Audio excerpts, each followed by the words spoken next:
Bismillahirrahmanirrahim. Assalamu alaikum, dear students.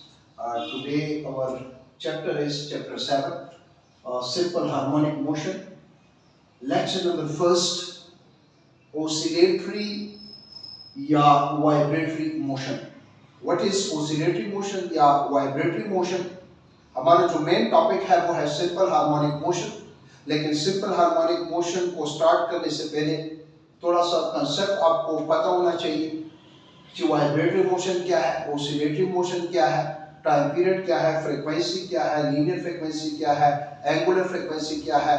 इसके बारे में जो है हमें पता होना चाहिए before to start simple harmonic motion. What is oscillatory motion या vibratory motion?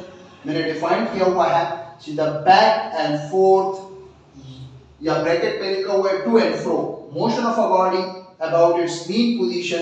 Yeah, mean position is also called equilibrium position.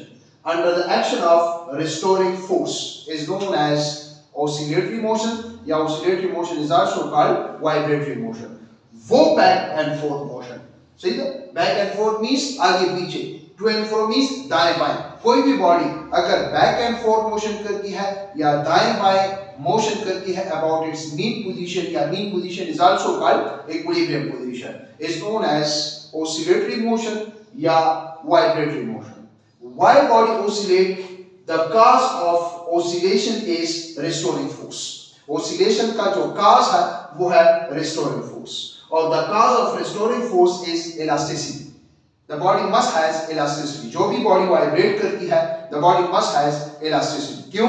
क्योंकि जो हमारे पास मैंने लिखा हुआ है restoring force की जो cause है वो है elasticity. और oscillation का जो cause है वो है restoring force. जो भी body oscillate करती है under the restoring force oscillate करेगी. Must have elasticity. यहाँ पे restoring force का जिक्र आया, आगे इंशाल्लाह बुक्स का तफसील से डिस्कस करेंगे. Restoring force is directly proportional to x. Negative sign क्या बता रहा है? Restoring force is directly proportional to the displacement within an elastic limit. जैसे स्प्रिंग है, हम उसको जो है खींचते हैं, तो अगर देखा जाए with the extension or compression is directly proportional to the applied force within elastic limit according to Hooke's law, जो कि आगे इसको तफसील से डिस्कस करेंगे. प्रोपोर्शनलिटी को खत्म करने के लिए K where K spring constant या इसको हम फोर्स कांस्टेंट भी कहते हैं. The negative sign shows that the restoring force is directed toward the mean position. The restoring force is always directed toward the mean position. अच्छा, simple जो vibratory motion है या oscillatory motion है, for example pendulum in a clock perform oscillatory motion, या for example wings of mosquito, string of guitar या सितार, या अगर हम डोल को हिट करते हैं उसका ड्रम है वाइब्रेट करता है. मैं यहाँ पर क्लास ले रहा हूँ, अगर देखा जाए वोकल कॉर्ड्स वाइब्रेट कर रहे हैं. दो बातें ज़हन में याद रखिए student. The main difference between oscillatory motion and vibratory motion is such type of back and forth motion which we can observe या detect by naked eye is known as oscillatory motion. वो back and fourth motion जिसको necked आई से observe किया जा सकता है उसको हम कहते हैं ओसिलेटरी मोशन. जैसे फॉर एग्जांपल लेट्स सपोज अगर मैं कहूं कि हमारे पास एक स्विंग है या पेंडुलम है. अब अगर देखा जाए ये इसका मीन पोजीशन कहलाता है. मीन पोजीशन वो पोजीशन होता है जिस पर नेट फोर्स 0 होता है. अगर देखा जाए weight is downward, tension in the string is upward, the net force on the bow is 0, therefore this position is called mean position. और ये तो कौन सी पोजीशन है?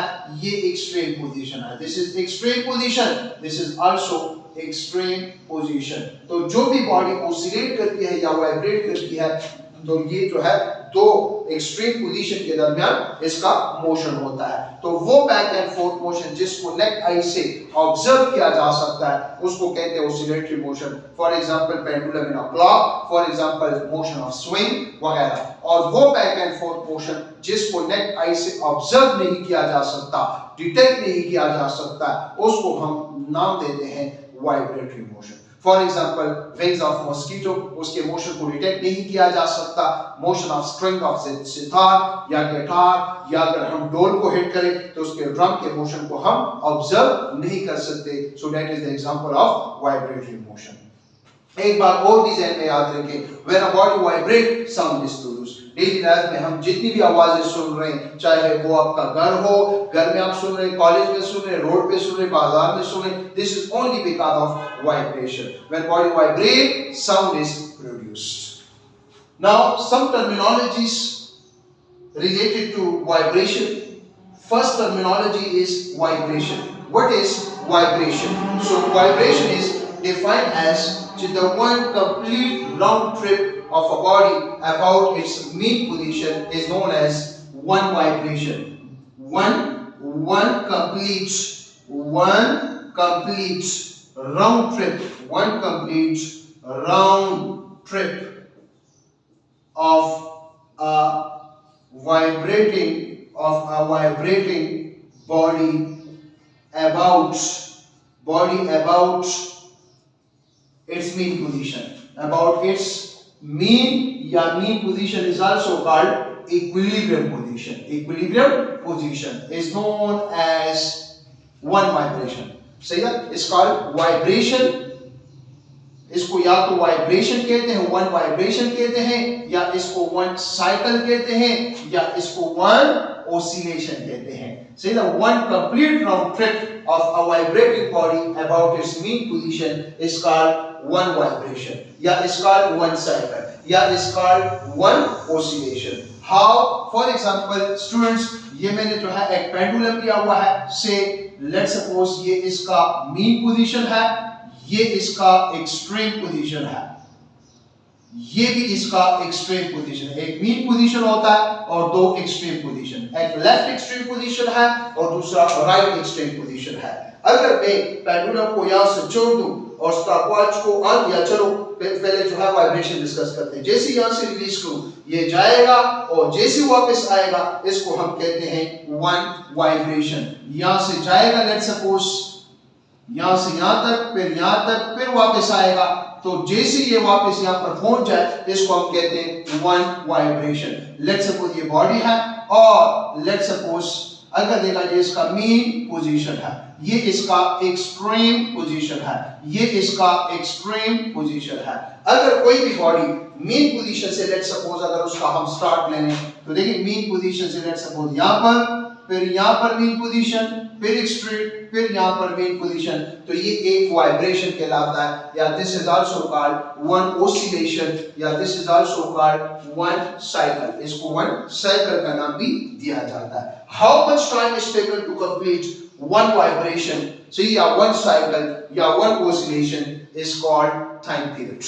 So time period is defined as, अगर आपसे कहा जाए कि one complete round trip of a vibrating body is called option A one vibration, option B one cycle, option C one oscillation, option D all, तब नाम देंगे all options are the correct option।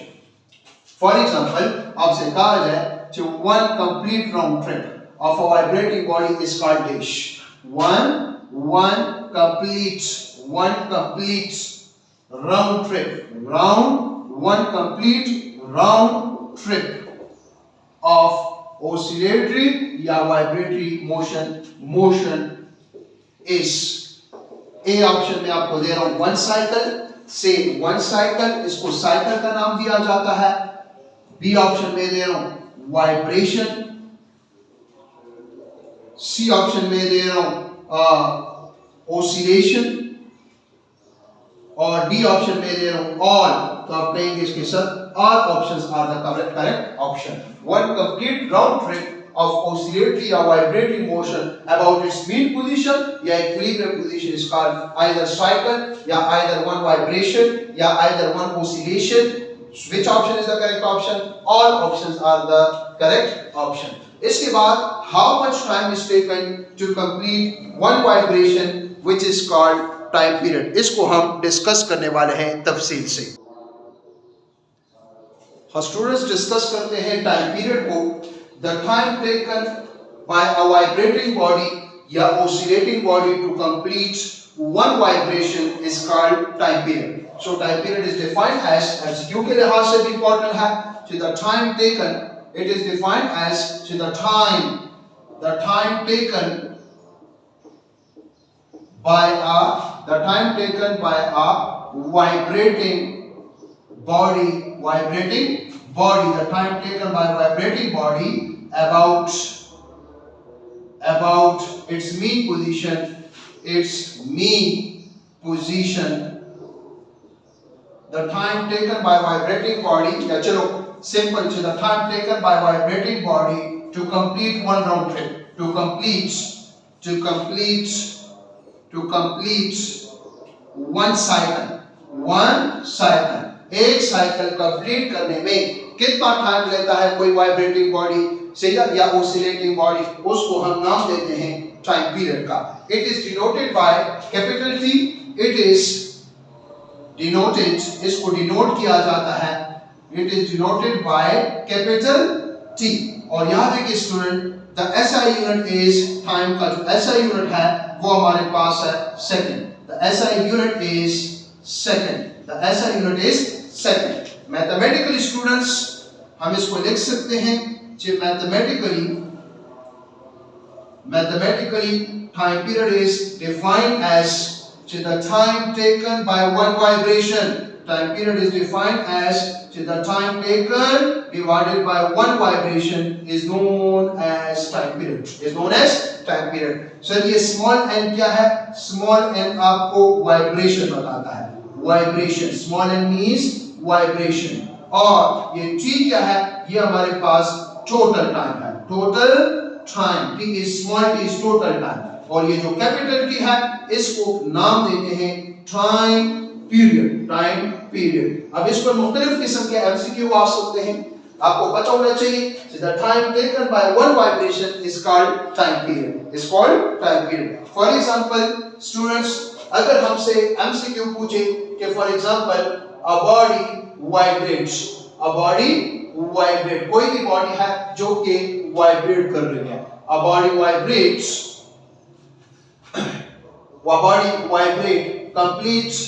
completes one cycle in 2 seconds. Then what is the time period? तो अगर देखा जाए एक body vibrate कर रही है, एक साइकिल, एक चक्कर, एक ओसिलेशन कितने टाइम में कंप्लीट कर रही है? 2 सेकंड्स में. इसका मतलब है फार्मूला हमारे पास है the total time taken divided by vibrations. So total time कितना ले रहा है? 2 seconds. कितने vibrations है? One cycle means one oscillation, one vibration. 2 by 1, the answer is 2 seconds. Student, इसके अलावा इस फार्मूले से एक और किस्म एमसीक्यू भी आ सकता है. फॉर एग्जांपल, अगर हमसे कहा जाए time period means the time taken by one vibration, या the time taken by one cycle, या the time taken by one oscillation. सीधा एक चक्कर का जो टाइम है वो हमारे पास टाइम पीरियड कहलाता है. 10 चक्करों का टाइम, 5 चक्करों का टाइम वो टाइम पीरियड नहीं कहलाता. अगर मैं आपसे कहूं कि for example a body vibrate, कोई बॉडी है जो कि वाइब्रेट कर रही है, a body vibrate, the number of vibrations is 10. Total 10 vibrations are. So total time taken is 20 seconds. What is the time period? अगर हमारे पास एक बॉडी वाइब्रेट कर रही है और 10 वाइब्रेशंस का टाइम है 20 सेकंड, तो एक वाइब्रेशन का टाइम क्या है? हमसे टाइम पीरियड का आंसर पूछा हुआ है. तो time period is defined as the total time taken divided by number of vibration. Total time कितना है? 20 seconds. कितने वाइब्रेशन का? 10 वाइब्रेशंस का. So the time period is equal to 2 seconds. ये वो टाइम है जो एक चक्कर का टाइम होगा, उसको नाम देंगे टाइम पीरियड. अगर हमारे पास जो है 20 seconds 10 वाइब्रेशन किए, तो एक वाइब्रेशन का जो टाइम होगा वो होगा 2 सेकेंड, और उसको हम नाम देंगे किस चीज का? और टाइम पीरियड का नाम देंगे. स्टूडेंट, यहां से अगर देखा जाए मैं कोड फार्मूला बना रहा हूं कि t is equal to time period is equal to total time divided by number of vibrations. अगर मैं अपने लिए नंबर ऑफ वाइब्रेशन को फाइंड करना चाहता हूं, तो the total time divided by time period is called number of vibrations. The total time taken divided by time period is called number of vibrations. MCQ के लिहाज से भी important है. किस किस्म का MCQ आ सकता है? आपसे कहा जा रहा है कि a vibrator oscillate whose time period is say 2 seconds. The total time taken is, let's suppose the total time taken is 40 seconds. What will be the number of vibrations? So number of vibrations क्या है? अगर कोई भी vibrator है जो कि oscillate कर रहा है, उसका टाइम पीरियड है 2 सेकंड, कहते हैं 40 सेकंड्स के बाद उसके कितने वाइब्रेशंस कंप्लीट होंगे. तो इस फार्मूले के मुताबिक total time divided by time period, total time हमारे पास है 40 डिवाइडेड बाय 2, तो इससे आंसर आ जाता है 20 vibrations. So the number of vibrations are how much? 20. इसके अलावा हम टोटल टाइम को भी फाइंड कर सकते हैं. The total time taken by oscillator which oscillate is equal to by cross multiplication. अगर हम लिख लें the number of vibration divided by time period.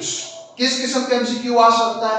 आपसे MCQ में कहा जा सकता है कि an oscillator oscillate whose time period is 2 seconds complete 50 vibrations. What will be the total time taken? हमारे पास एक ओसिलेटर है जिसका टाइम पीरियड है 2 सेकंड, 50 कंप्लीट वाइब्रेशन करता है, 50 वाइब्रेशन कंप्लीट करता है कितने टाइम में? The total time taken will be equal to number of vibration into time period. Number of vibrations are 50 multiplied by time period is 2. The answer is 100 second. Total time कितना ले रहा है?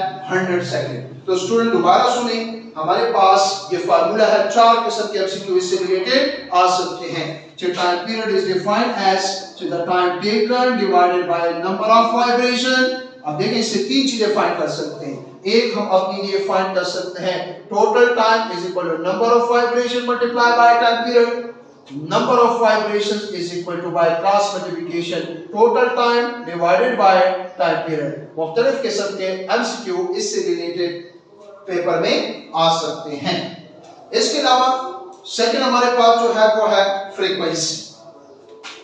What is frequency? So frequency is defined as the number of vibrations complete by a vibrating body per unit time. The number of vibrations complete, the number of vibrations complete, the number of vibration complete by a vibrating body per unit time. Unit time means 1 second. 1 second में कितने vibrating body complete करती है, इसको हम नाम देते हैं frequency का. It is denoted by F, और F is equal to the number of vibrations divided by time taken is known as frequency. अगर मैं आपसे कहता हूं, याद रखिए again, number of vibrations divided by time taken, unit time में कितने वाइब्रेशन कंप्लीट होते हैं, इसको हम कहते हैं फ्रीक्वेंसी. इसका जो SI यूनिट है वो हमारे पास है hertz. The SI unit is hertz, जिसका सिंबल है Hz. अगर आपको नंबर ऑफ वाइब्रेशन दिए जाए और आपको टाइम टेकन दिया जाए, तो स्टूडेंट्स हम और आप अपने लिए फ्रीक्वेंसी को इजीली इस फार्मूले की मदद से फाइंड कर सकते हैं. हाँ स्टूडेंट्स, इसके बाद जो नेक्स्ट हमारे पास है फ्रीक्वेंसी तो हमने डिफाइन भी किया, इससे रिलेटेड कुछ MCQs डिस्कस करते हैं. Frequency F is equal to number of vibrations divided by time taken. अगर MCQ आता है a body completes 15 vibration in 1 second, then what will be the frequency? 15 vibration in 1 second. So yeah, so what will be the frequency? Frequency is number of vibration divided by time taken. अगर 15 vibration 1 second में, now 15 by 1, the answer is 15 hertz. The frequency will be 15 hertz. 1 second में कितने vibration? इसका मतलब है frequency is directly proportional to number of vibration. Greater the number of vibration, greater will be the frequency. Small the number of vibrations, small will be the frequency. A body completes 100 vibration in 10 seconds. What will be the frequency? तो अगर देखा जाए वही formula है, 100 vibration, total time is 10 seconds. 100 by 10, the answer is 10 hertz. Students, यहाँ से हम 3 किस्म के MCQ सॉल्व कर सकते हैं. अगर मैं अपनी नंबर ऑफ वाइब्रेशन को फाइंड करना चाहता हूँ, तो n is equal to f multiplied t. The product of frequency and total time taken of any oscillating body, see that which vibrate, is known as vibrations. A body vibrates if the frequency is 10 hertz in a time duration of 2 seconds. Number of vibration. The number of vibration is frequency multiplied time. Frequency is given which is equal to 10. Time duration is 2. So the number of vibrations is 20.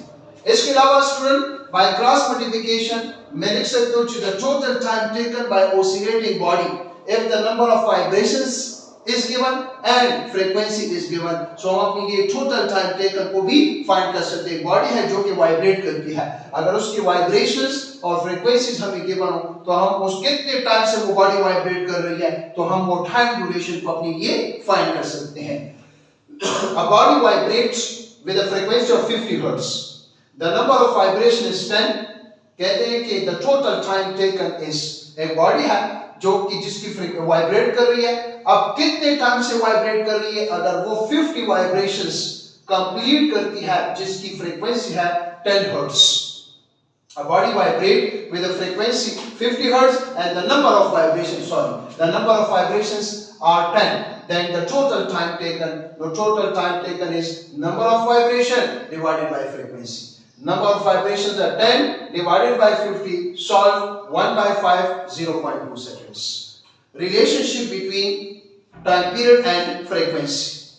अगर देखा जाए student हम जानते हैं कि time period is defined as the time taken divided by number of vibration is called time period. T को मैं लिख सकता हूँ T by 1, राइट साइड अपनी जगह पर taking reciprocal, सही ना? तो अगर देखा जाए इसको मैं लिख सकता हूँ 1 over T और ये हो जाएगा n by T. 1 over T अपनी जगह पर the number of vibration per unit time is called frequency. So the reciprocal of time period is called frequency.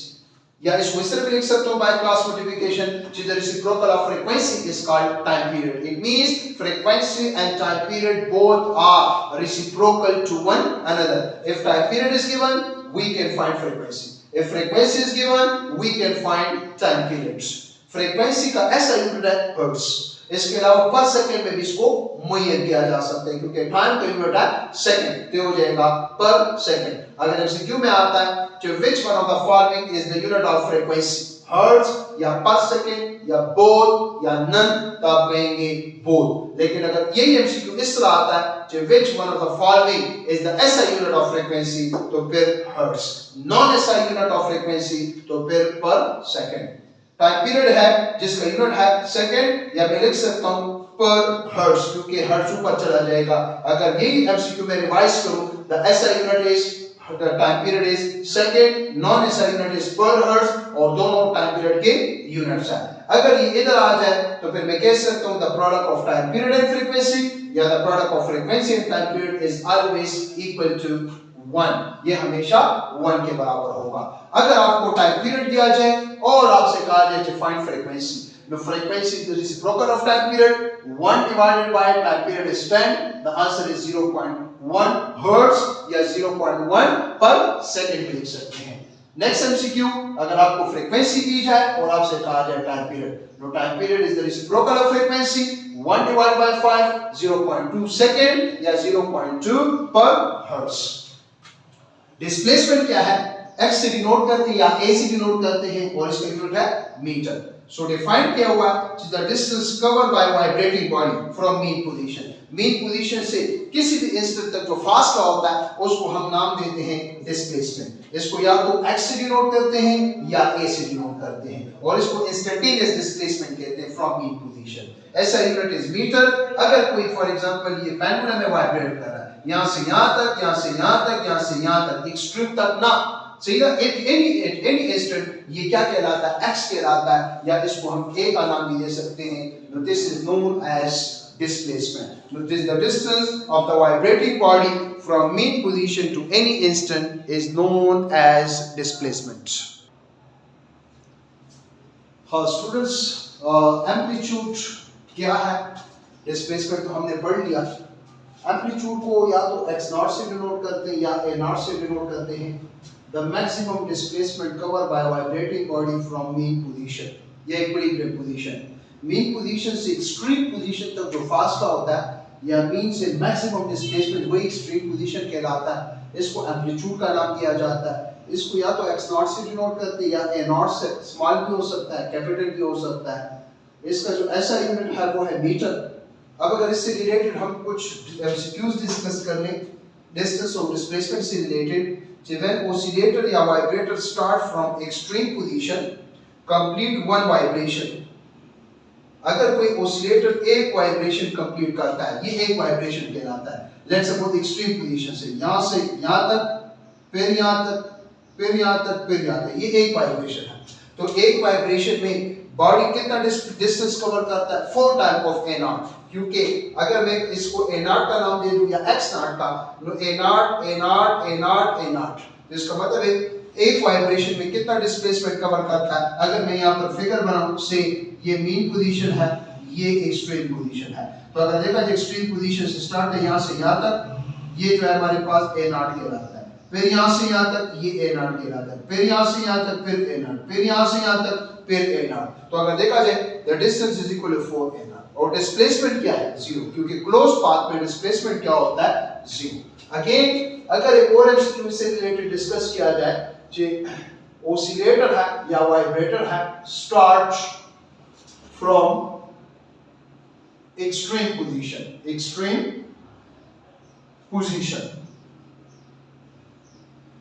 in half vibration में आप लोग हमें बताएं नंबर 1 डिस्टेंस और number 2 displacement. What will be the distance? तो याद रखिए half vibration से मुराद, अब देखिए ये एक्सट्रीम पोजीशन है, ये मीन पोजीशन है, ये एक्सट्रीम पोजीशन है। Mean position, extreme position, this is extreme position, this is mean position and this is extreme position. अब half vibration means oscillator start लेता है extreme position से यहाँ तक a नॉट, फिर यहाँ से यहाँ तक a नॉट, ये half vibration हुआ। तो distance क्या हुआ? 2a not. और displacement क्या हुआ? तो आप कहेंगे कि सर displacement और distance will be same. Displacement is equal to also 2a naught. The ratio of the distance to displacement will be 1:1 in half vibration. So either in half vibration. लेकिन शर्त है उसके oscillator start from extreme position. अगर मैं third MCQ जो है discuss कर लूं, अगर हम आपसे कहें कि the displacement cover by body in या the distance cover by body if the body oscillate या vibrate start from extreme position. Oscillator start from extreme position in 1/4 vibration. 1/4 vibration में क्या मतलब है 1/4? ये मीन पोजीशन एक्सट्रीम, ये mean और ये एक्सट्रीम। 1/4 से मुराद यहाँ से यहाँ तक। तो डिस्टेंस क्या होगा? Distance will be equal to a naught और डिस्प्लेसमेंट क्या होगा? वो भी हमारे पास a नॉट के बराबर होगा। Displacement is also a not. Displacement is also a not. अब अगर फॉर एग्जांपल आपसे कहा जाए एमसीक्यू में कि a body oscillate या vibrate start from extreme position, oscillate या vibrate, एक ही बात है, start from EP means extreme position, then in 3/4 of a vibration, 3/4 of vibration, A आप लोग डिस्टेंस बताएं, नंबर B आप लोग displacement बताएं। What will be the distance or what will be the displacement? 3/4 of vibration, 3/4 of vibration से मुराद, चलो ये मैं ले रहा हूं एक पेंडुलम, ये जो है इसका एक्सट्रीम पोजीशन, ये एक्सट्रीम। तो अगर देखा जाए 3/4 से मुराद के 3 क्वार्टर्स, यहां से यहां तक 1/4, 2/4, 3/4। तो डिस्टेंस क्या हुआ? A0, A0, A0। So the distance is A0. लेकिन डिस्प्लेसमेंट क्या हुआ? अगर देखा जाए डिस्प्लेसमेंट हमारे पास shortest straight path between 2 point यहां से यहां तक which is equal to distance जो है वो है 3a0 सॉरी डिस्टेंस इज क्योंकि a0 ये भी a0 है see the amplitude और displacement is shortest straight path between initial and final position which is equal to a0 जो कि बराबर होगा a0 के बराबर होगा। तो इससे रिलेटेड डिस्टेंस और डिस्प्लेसमेंट से रिलेटेड एमसीक्यू पेपर में आ सकते हैं, इनके बारे में हमें पता होना चाहिए। हाँ students, angular frequency, what is angular frequency? Angular frequency is also called angular velocity, the number of revolutions covered by a body per unit time is called angular frequency. It is denoted by omega. इसको omega से denote करते हैं, इसका ऐसा unit है radian पर second. For example students, एक body है जो कि एक पॉइंट से स्टार्ट लेती है और दोबारा इसी पॉइंट तक वापस आती है। इसका मतलब है ऑलरेडी हम जानते हैं, ये कम से कम जानते हैं कि v equal r omega s, हम ये जानते हैं कि v is equal to r into omega. इससे पहले चैप्टर में हमने इसको तफसील से पढ़ा हुआ है और ये भी जानते हैं कि s is equal to v into t। तो मैं यहां से कह सकता हूं कि t is equal to s by v। Body a से स्टार्ट लेती है और दोबारा a तक आती है। जो total time is let's suppose time period t। अब ये जो डिस्टेंस है ये सरकमफेरेंस ऑफ अ सर्कल कहलाता है व्हिच इज 2 पाई r और v बराबर है r इनटू ओमेगा। r के साथ cancel, so it means t is equal to 2 pi divided by omega, या omega is equal to 2 pi divided by t। इसका मतलब है अगर आपको टाइम पीरियड दिया जाए तो आप लोग अपने लिए एंगुलर फ्रीक्वेंसी को फाइंड कर सकते हैं। तो for example a body move in a circle completes one round trip in 1 second, what will be the angular frequency? 2 pi radian per second is the angular frequency. For example, अगर मैं time period को लेता हूं, आपसे कहा जाए कि a body move in a circle, the time period is 1 second. What will be the angular frequency? Omega is equal to 2 pi. Answer is radian per second. या स्टूडेंट इसको इस तरह भी लिखा जा सकता है 2 pi बराबर है 22 divided by 7 which is equal to 44 by 7 radian per second। इसको इस तरह भी लिखा जा सकता है कि ओमेगा इज इक्वल टू 2 और पाई बराबर है 3.14, या इसको लिख सकता हूं 6.28, दिस इज 0.28 क्या रेडियन पर second is the angular frequency. if a body completes one rotation in a 1 second, then the angular frequency will be 2 pi radian per second, means 44 by 7 radian per second या 6.28 radian per second. This is the angular frequency. अब student already we know कि omega is equal to 2 pi by t. Can I write 1 over t? और अभी हमने पढ़ा the reciprocal of time period is called frequency. Now omega is equal to 2 pi f. It means f is linear frequency और omega is angular frequency. For example, अगर हमें कहा जाए कि the linear frequency is equal to 1 hertz, what will be the angular frequency? Your answer is 2 pi radian per second। या इसको लिख सकता हूँ पाई की जगह अगर मैं पुट कर लूँ 22 by 7, so this is 44 by 7 radian per second, या पाई की जगह 3.14, so the answer is 6.28 radian per second। याद रखिए स्टूडेंट, ये जो ओमेगा है ये एंगुलर फ्रीक्वेंसी है 2 पाई और f है लीनियर फ्रीक्वेंसी, और इसको हम नाम देते हैं ऑपरेटर। ये हमारे पास है ऑपरेटर, ऑपरेटर मींस कन्वर्टर। अगर देखा जाए अगर हम लीनियर फ्रीक्वेंसी के साथ 2 पाई मल्टीप्लाई कर लें इससे एंगुलर फ्रीक्वेंसी आती है, और अगर हम जो है क्या कर लें हम कहते हैं कि f is equal to omega divided by 2 pi. अगर हम ओमेगा को 2 पाई पे डिवाइड कर लें so we get linear frequency. अगर लीनियर फ्रीक्वेंसी के साथ 2 पाई मल्टीप्लाई एंगुलर फ्रीक्वेंसी, अगर एंगुलर फ्रीक्वेंसी को 2 पाई पे डिवाइड तो हमारे पास लीनियर फ्रीक्वेंसी आ जाती है। तो इसका मतलब है दिस इज अ पैरामीटर, सही ना। अगर फॉर एग्जांपल से हमसे एमसीक्यू में कहा जाए कि the ratio of the angular frequency to linear frequency, your answer should be 2 pi which is also equal to 6.28 which is also equal to 44 divided by 7. इससे related मुख्तलिफ किस्म के MCQ आ सकते हैं. Say the linear frequency is 100 Hz. What is the angular frequency omega?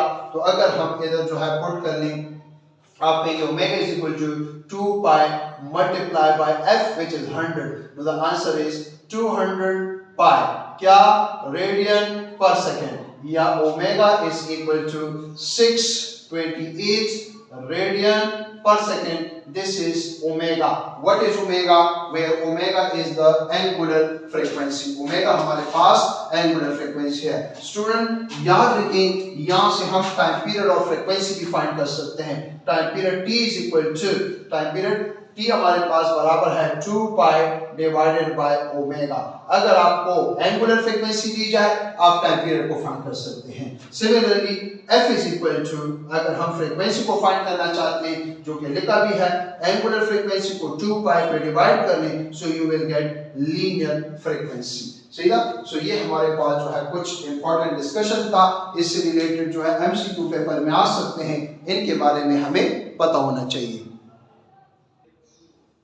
हाँ students, यहाँ पर जो है पीरियोडिक मोशन को हमने डिफाइन किया हुआ है कि what is periodic motion. A motion which repeats itself in equal time interval is known as periodic motion. वो मोशन जिसमें बॉडी अपने आप को रिपीट करती है आफ्टर इक्वल टाइम इंटरवल, उसको हम कहते हैं पीरियोडिक मोशन. पीरियोडिक मोशन वो मोशन होता है जिसका टाइम पीरियड कांस्टेंट होता है. हर चक्कर का टाइम कांस्टेंट होता है. अगर time period constant, frequency constant. For example, motion of Earth around the Sun. Earth का motion periodic motion है around the Sun, जिसका time period है 1 year, means 365 days. Motion of Moon around the Sun, जिसका time period constant है, which is 27.3 days.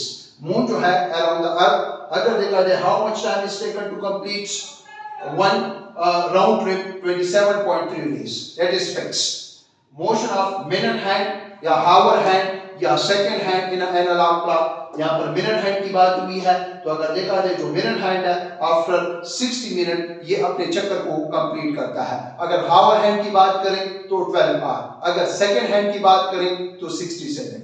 कल इंशाल्लाह हम discuss करेंगे simple harmonic motion. Next lecture जो होगा हमारा वो सिंपल हार्मोनिक मोशन से रिलेटेड होगा. आपका जो एमटीकेट का हिस्सा है वो सिंपल हार्मोनिक मोशन है. तो सिंपल हार्मोनिक मोशन इंशाल्लाह हम डिटेल से डिस्कस करेंगे, उसके कैरेक्टरिस्टिक डिस्कस करेंगे, सही है, और साथ साथ उसके 3 एग्जांपल डिस्कस करेंगे. Mass attached to a spring system, a body moving in a circle with uniform speed, its projection in the circle diameter will perform simple harmonic motion, उसको डिस्कस करेंगे. और हमारे पास लास्ट जो है वो है simple pendulum. Mass spring system, motion of a body in a circle, its projection perform simple harmonic motion और simple pendulum. So इनकी frequency, इनकी time period, इनकी kinetic energy, इनकी potential energy, इनकी total energy, सीधा मुख्तलिफ एंगल पर इनका डिस्प्लेसमेंट वगैरह, ये इंशाल्लाह हम तफसील से नेक्स्ट लेक्चर में डिस्कस करेंगे. Thank you so much. Best of luck. खुदा हाफिज.